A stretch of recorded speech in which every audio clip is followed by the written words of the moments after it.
ఈ రోజు ఈ వీడియోలో మనం విటమిన్ డి గురించి వివరాలు, విటమిన్ డి లోపం వలన కలిగే నష్టాల గురించి అంటే అనర్థాల గురించి కూడా తెలుసుకుందాం.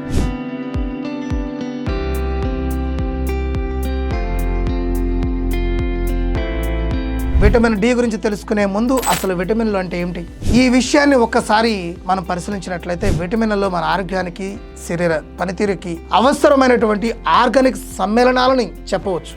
సహజంగా దొరికేటటువంటి ఆహార పదార్థాల ద్వారా వీటిని శరీరానికి సమకూర్చవచ్చు. జనరల్గా విటమిన్లు రెండు రకాలుగా ఉంటాయి. నీటిలో కరిగే విటమిన్లు, అట్లానే క్రొవ్వులో కరిగేటటువంటి విటమిన్లు. నీటిలో కరిగే విటమిన్లను వాటర్ సాల్యుబుల్ విటమిన్లు అంటాం. క్రొవ్వుల్లో కరిగేటటువంటి విటమిన్లను ఫ్యాటీ సాల్యుబుల్ విటమిన్లు అంటాం. క్రొవ్వులో కరిగేటటువంటి విటమిన్లు 4 రకాలు ఉన్నాయి. అవి విటమిన్ ఏ, డి, ఈ, కే. అలాగే విటమిన్ బి, సిలు నీటిలో కరిగే విటమిన్ల కేటగిరీలోకి వస్తాయి. ఈ వీడియోలో ఫ్యాట్ సాల్యుబుల్ విటమిన్లలో అత్యంత ప్రాముఖ్యమైనటువంటి విటమిన్ డి గురించి తెలుసుకుందాం. అసలు ఏంటి ఈ విటమిన్ డి వలన కలిగే ప్రయోజనాలు ఒక్కసారి పరిశీలిద్దాం. విటమిన్ డి వలన కలిగే ప్రయోజనాలు, అతి ముఖ్యమైన ప్రయోజనం శరీర దారుఢ్యం పెరుగుతుంది. విటమిన్ డి సమృద్ధిగా ఉన్న వారికి శరీరం దృఢంగా ఉంటుంది. వాళ్ళ బాడీలో ఎముకలు చాలా పటిష్టంగా ఉంటాయి. అలాగే మనం కొన్ని రకాల అనారోగ్యాల నుండి దూరంగా ఉండాలన్నా, మన శరీరం కఠినమైన వ్యాధులపై పోరాడాలన్నా కూడా ఈ విటమిన్ డి మనకు చాలా చాలా బాగా ఉపయోగపడుతుంది. ఆశ్చర్యకరమైన విషయం ఏమిటంటే మన భారతదేశంలోనే 76% మంది జనాభాకి ఈ విటమిన్ డి లోపం ఉంది.